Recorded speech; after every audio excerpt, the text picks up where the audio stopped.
Okay, so everybody's seated. That's very good. I'm sure we have a few people coming in, and our keynote speaker is not quite here yet either. So but he should be here soon.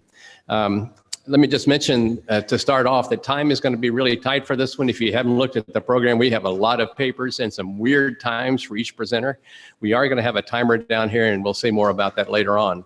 But that has worked pretty well in the past.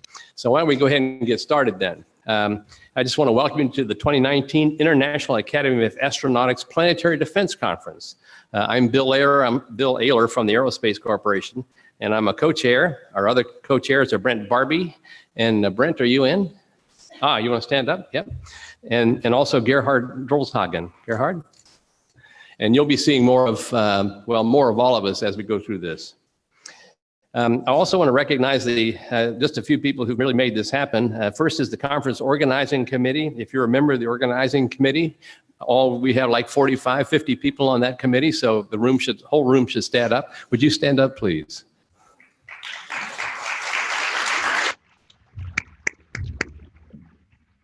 Thank you. I just want to say these individuals have given hours of their time to review and select papers and make decisions on the details of the conference. And many of those have also stepped in as session chairs, so I think they've done a great job. Also, I want to recognize the members of the local organizing committee. It's headed by Margaret Simon. Margaret, are you around? Hey, thank you. Good job. Margaret is with the Johns Hopkins University's Applied Physics Laboratory. And would others on the local organizing committee please stand up if you're here? Okay, good. Thank you, good.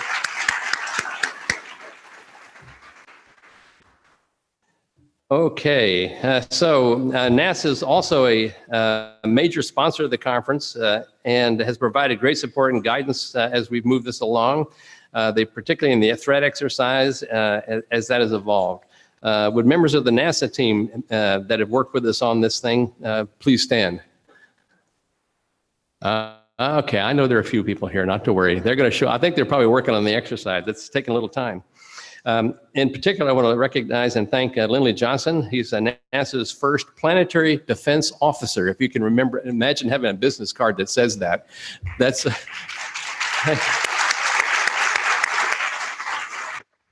I think Lindley is escorting our keynote speakers, so he's excused for that, I think. And let's say the other major sponsors include the Aerospace Corporation, European Space Agency, Airbus, Lockheed Martin, Northrop Grumman, the Planetary Society, and others that are listed in your program. So why don't we have a round of applause for that organizations as well.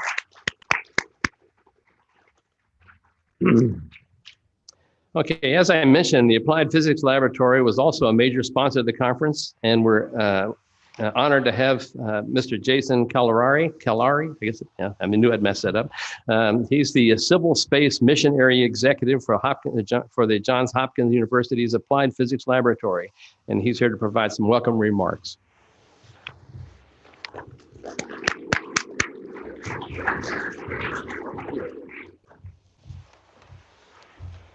All right, thank you. How's everyone doing? Good morning. All right, so as was just mentioned, my name is Jason Kalirai. I'm an astrophysicist. I started at the Johns Hopkins University Applied Physics Lab about 5 months ago as the head of the Civil Space Program. Very excited to be here and welcome all of you to this incredibly important conference.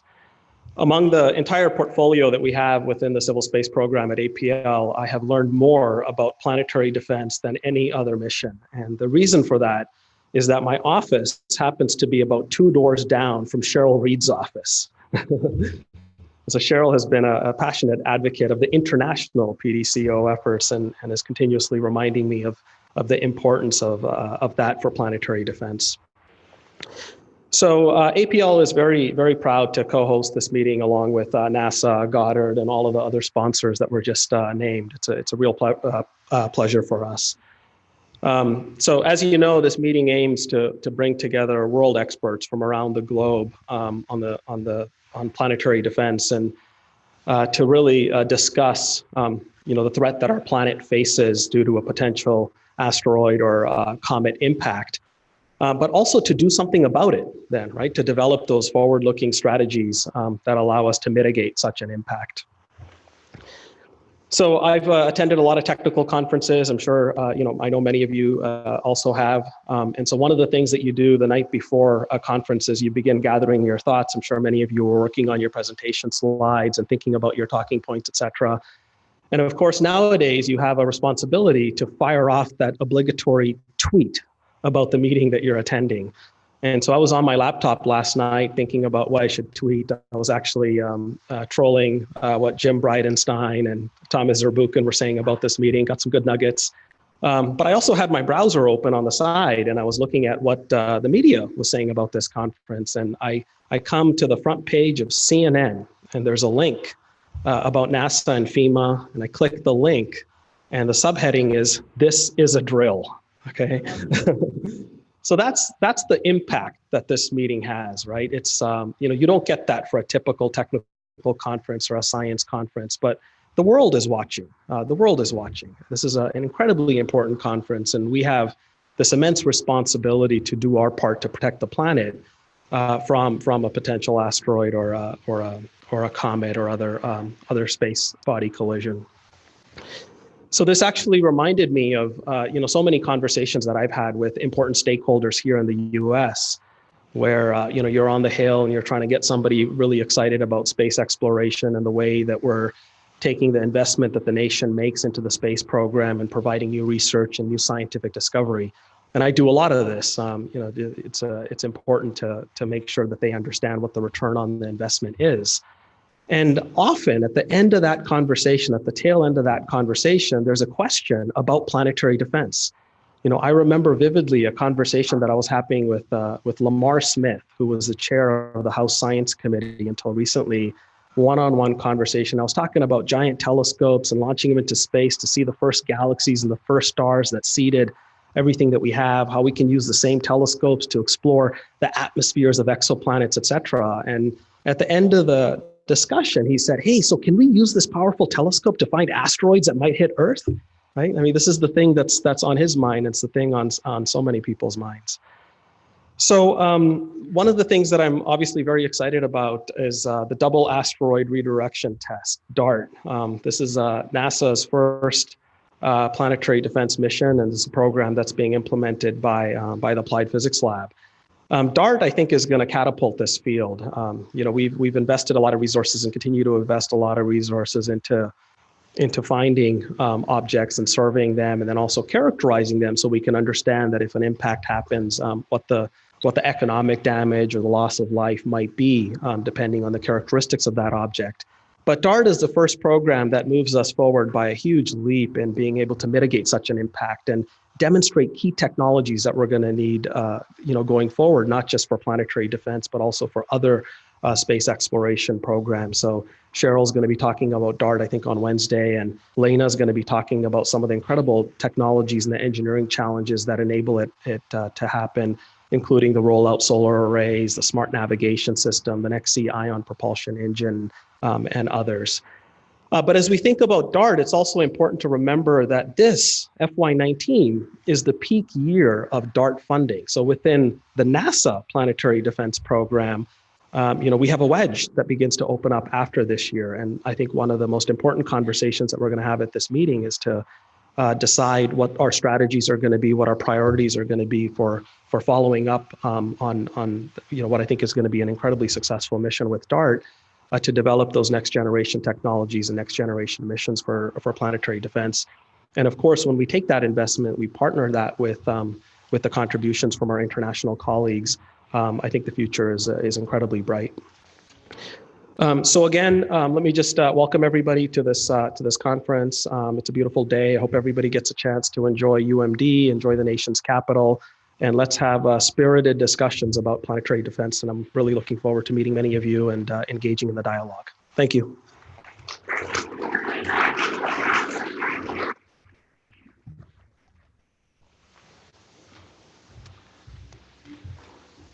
We are also honored to have Dr. James Garvin. He's the Chief Scientist of the Sciences and Exploration Directorate at NASA Goddard, who will provide some welcome remarks. Dr. Garvin. Thank you. Well, thanks, everyone. First, on behalf of Goddard, I want to welcome you to this critical meeting. And then, you know, I like to start some talks with a reminder from the story of this collisional universe. So for all of us who are hockey fans, defense matters. So if any of you are from the Washington Capitals side, you realize that was particularly critical in the recent thing. So, but it's a collisional universe, so forgetting that. At Goddard, we've been really driven to understand aspects of planetary defense going way back. So I thought I'd share a minute of history. The picture you see here is an event that occurred 30 years ago when the Soviet Union and one American and a couple of colleagues from France and Germany visited the most recent large body impact in the Earth record. You all know that's Zhamanshin in Kazakhstan. It means bad place in Kazakh. Some of the tektites and Zhamanshinites from that object have reached Australia, Asia, and it just reminds us of this precipice we're sitting on. That object, the object that made this particular impact structure, you can see the hills in the distance there, covered with impact glass everywhere for distances of tens of kilometers. So this event was probably a 40 to 50,000 megaton explosion. And it happened 870,000 years ago and change. So we're just reminded of this collisional universe that we now study. And today we're very fortunate. As you folks go about this drill, we're actively doing recon on a potentially hazardous object at Bennu with the OSIRIS-REx mission. Many of you are involved. I see Joe Newth here and others. This is really a historic moment to get to know one of these kinds of collisional entities up close. We'll be visiting other objects. The Near Shoemaker mission from the Applied Physics Lab gave us our first taste, critically, almost a decade ago. So at Goddard and across all of NASA, we're really, really committed to this activity led by Lindley. The other thing I like to remind you is this is really a historic point as well, because 50 years ago, of course, human beings reached the moon for the first time. And it reminded us of how important this collisional activity is. Just the other day, I was looking at a microcrater in a lunar rock that impacted into metals inside a bubble, inside a piece of glass, splashed out and collected by Captain John Young, who passed last year. And it just shows the connectivity of what we do in this kind of environment. So as we go forward, Goddard and its army of scientists, engineers, managers, colleagues doing planetary mission defense, mission design, working with the NNSA, we're really proud to be part of this team, your team, to make possible planetary defense as we move forward. And so I'd just like to thank you all for having us as part of this, and also to remind you that on behalf of Chris Scalise and George Morrow and Crystal and Felicia and all the colleagues that are working at Goddard, we're here for you. And as a goaltender, I can tell you defense matters. So I'm ready to also be here for you. So thank you all for coming. And remember, 30 years ago, we visited the last giant impact in the Earth record. Let's help understand what's coming and get out of the way. Thank you.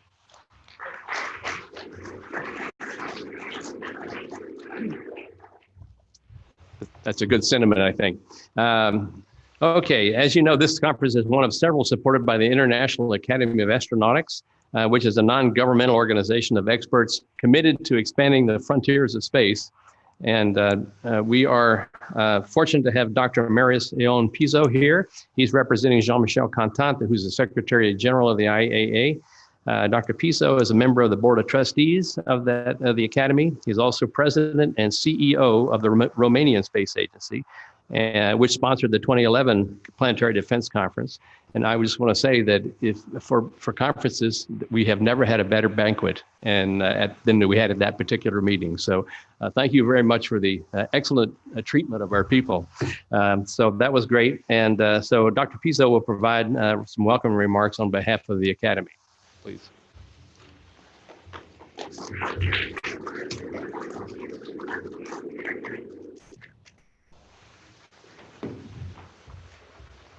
Good morning, everyone. Thank you, Bill, for the nice words. It was supposed that I will give you a long presentation regarding of what the Academy was doing since 1960 and year by year, who took the Karman prizes and everything. Nevertheless, I think we have time for more pressing issues. So basically, the Academy is the only worldwide organization of people coming from more than 70 countries, which are involved in space. There are something like 1,200 distinguished members and corresponding members of the Academy. And for today, the main feature of this Academy is that it managed to organize this series of conferences, which are quite important. And I would like to mention that this importance is quite growing. It is a very political issue in the last time, because you see there were some dramatic, significant changes in the perception of conflicts, and it was promoted the notion of planetary defense against the global threats. The space weather knows everybody the effects, climate changes, their longer term effects, and also asteroid collisions. And this notion, it entered up to the highest political agendas, and it is a huge merit of this series of conferences that it gave a reference frame for those issues, and I hope this conference will go on, fortunately, without the need to, let's say, to apply the scenario to be developed. I thank you very much, and I wish success to the conference.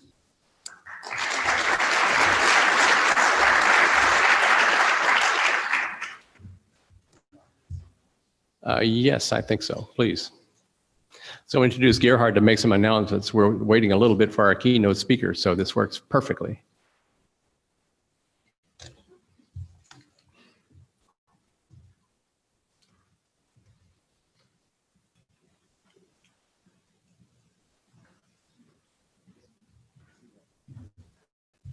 Yeah, good morning. My name is Gerhard Drollsagen. I'm one of the organizers. And while we wait for the keynote speaker, I heard he's on his way, so he should arrive any moment. I would like to make some more logistic announcements. And first of all, about the presentations. So please upload your presentations to the conference laptop. It will not be possible to use your own laptops. And normally the procedure should be, you should go outside to the speaker's ready room and check your presentations. There should be an identical laptop. And when it's all okay, then please bring them here or organize it with the session chair to have them collected and delivered here. But today, as time is short, I mean, you can deliver them directly to the laptop here on this side. But this has to be done relatively quickly. And I would suggest that for today, please give priority to those who have a presentation today. And also, it would be very welcome if participants could contact their session chairs just to make them aware that you are here, and the same the other way around, that session chairs should try to see if all their participants are here and have uploaded their presentations. Yes, please.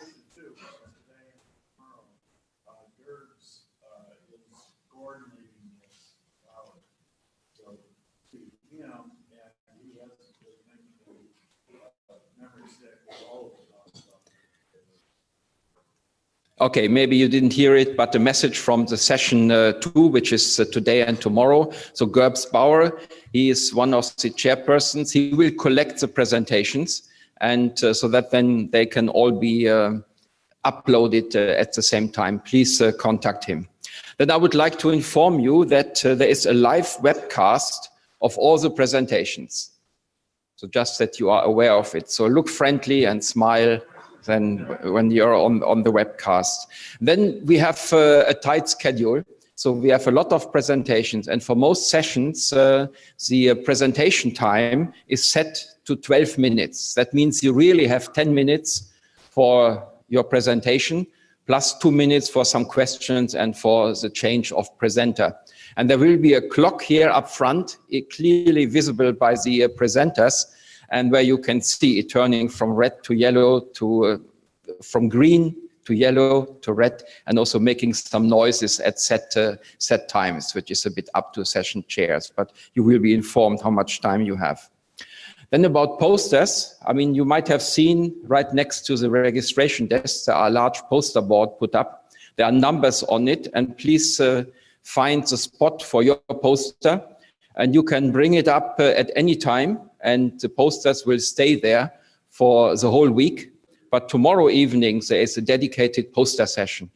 And right opposite the registration desk, you might see some posters on a wall which have no numbers on it. And this is for a special session that was added, and which is on the Bering Sea event of 18th of December. So there are places for 6 posters. I think 1 or 2 have already been put up. If you have something to contribute there, it's a little add-on. It's not in the program, but also we can discuss those posters tomorrow evening. And then also we are foreseen again, like in previous PDC conferences, to have a student's prize. It will be given during the banquet on Thursday, but of course we have to identify students first. So please, if you have a poster and you are a student, please make this known. Mark it as student, put a little sticker or something, so that those who are evaluating the posters will know that you are a student. But the main poster viewing session is tomorrow evening, and again we will also have some refreshments there. Then there is a public event on Wednesday at 19 hours, but unfortunately those who have not yet registered for it, I must tell you, it's sold out. So there are no more tickets available. It was very popular and promised to be an interesting event. Then this evening we have a reception. So right after the session finishes, during coffee breaks, we will have coffee and some Danish. It's there for breakfast and also for coffee breaks at each day. You might have seen it already. And we will have tomorrow and on Thursday also some lunch with a lunchtime speaker. And it will be a lunch buffet. But on the other days, today, Wednesday, Friday, you are on your own for lunch. But during the coffee breaks, there's always some coffee with some Danish. And finally, my last remark for today, also we agreed to have a little survey done by Scott Janswood on the priorities for planetary defense research activities. So it's not an official part of the conference, but you are invited to go there. He will sit on a desk near the registration area, and you can fill it in. And towards the end of the week, some first results will be presented. So it's just to find out where might there be some research priorities according to your opinions. And I think with this, I finish for today. We will have more announcements the next days, and hand over back to Bill to announce the next speaker. Perfect. Thank you.